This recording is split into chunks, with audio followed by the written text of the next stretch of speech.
I wish I had a crystal ball. We've been around for 231 years on the New York Stock Exchange. The United States is the deepest pool of liquidity and capital in the world. Capital costs capital.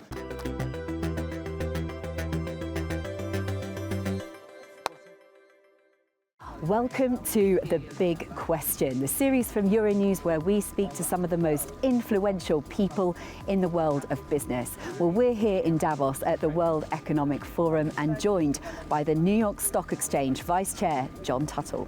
John, your 16th consecutive year here in Davos. Yeah. How have you seen it evolve over those 16 years that you've attended? Well, it's evolved quite a bit. I would say that the themes have continued to evolve, now more focused on technology, less on global affairs, which is still important, but more focused on tech and employment and the future of work, which is, I think, refreshing for a lot of businesses to talk about and learn from one another, the leaders that are here.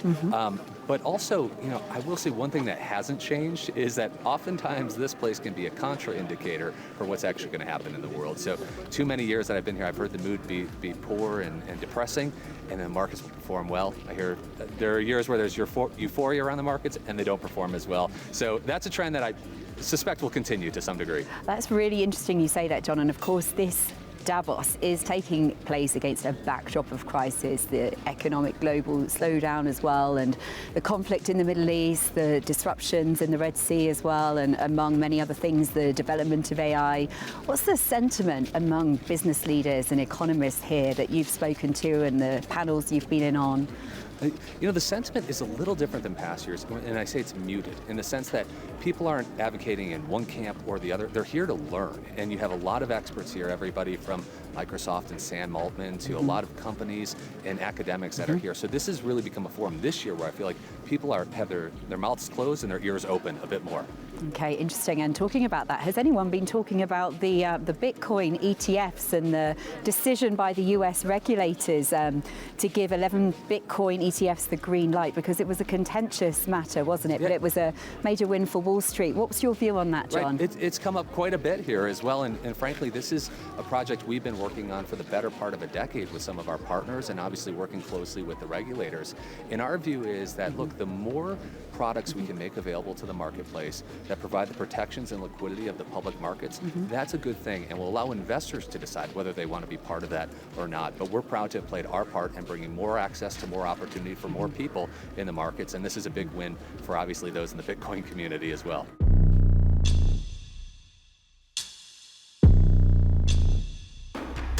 And John, let's move on to talk about as well the relationship with the foreign exchanges like the CAC 40 in France, Germany's DAX, FTSE 100 in London. We've seen in 2023, last year, many big European companies move over to US stock exchanges, opting to list there instead, IPO there. What has been the big attraction with US indexes to move them away from their home turf? Well, first of all, the New York Stock Exchange has long been a global exchange. We have 2,400 companies from over 47 different countries on the NYSE. So companies are moving over from Europe and other parts of the world, including South Africa and parts of Southeast Asia, to bring their primary listing to the United States. And they're doing it because no matter how you look at the data, the United States is the deepest pool of liquidity and capital in the world. It has the broadest investor base. It has a lot of analysts and investors that are focused on growth, not just dividends and value and also a lot of the global peers for these companies are listed here.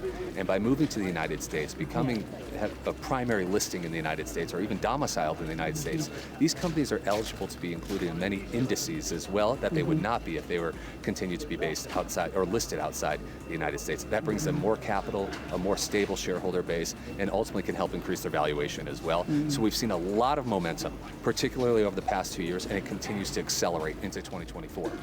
And with that momentum, John, which markets, which companies are you particularly watching in 2024 that you found particularly interesting and you're watching their growth? Is there anyone we should be watching? Well, I won't talk about any specific company, as you can imagine, for a whole host of reasons. Of course. But there are a lot of exciting companies looking to come to market. A lot of them have stayed private for a long time, and they see now that the time is right for them to come to the public markets to raise capital, to include public investors in their journey. And when they're ready to come to market, we'll be ready to welcome them. You'll be ready to welcome them. And John, as well, you work with private companies looking to go public. Can you just talk us through the process and and a couple of challenges perhaps at the moment for those companies with coming to IPO listing on the stock exchanges at the moment globally. What do they have to consider and what advice are you giving them? Right, so there have been some macroeconomic headwinds, but that creates the perfect opportunity for us to be a partner to these companies as well. And many people aren't aware that we actually operate over a dozen exchanges worldwide. We're one of the largest market data providers in the world.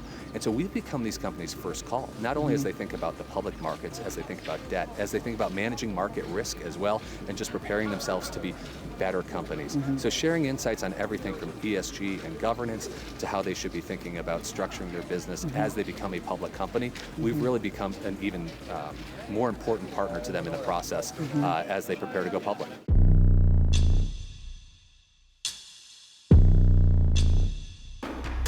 US elections are in November, and do you think they will influence the timing of companies coming to the market? Yeah, I would say two things. First of all, we've been around for 231 years on the New York Stock Exchange. There have been world wars, there have been natural disasters, there have been elections, but when you pull the lens back, the market's always been open and the chart goes from the bottom left to the upper right. So I'm optimistic no matter what the outcome is. But with regard specifically to IPO activity and new equity issuance, interestingly enough, you hear a lot of rhetoric, even here around Davos, that in an election year we expect a quieter marketplace.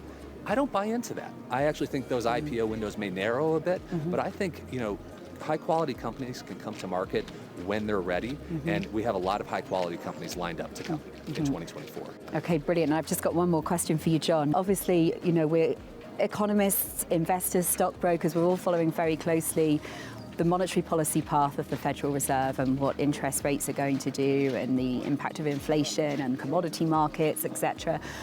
What's your prediction for the markets for 2024, your forecast, or what's your thoughts? Do you think we're going to see a soft landing, as they're saying here in Davos this week? Well, the answer. I wish I had a crystal ball. But look, what happened over the past couple of years with the Fed and other central banks around the world increasing interest rates meant that money was not free anymore for companies, and capital cost capital. So it forced companies to become much more disciplined from a financial and an operating standpoint, which better positioned them for 2024 and beyond. So the state of the consumer remains strong, at least in the United States and other parts of the world. Businesses have become more resilient, as I said, from an operational, financial perspective, and even a governance perspective as well. So as you can imagine, I'm an optimist. Yeah. Brilliant. John Tuttle, thank you ever so much for joining us on The Big Question. Absolute pleasure to have you on the show. Great to be here. Thank you. Thank you.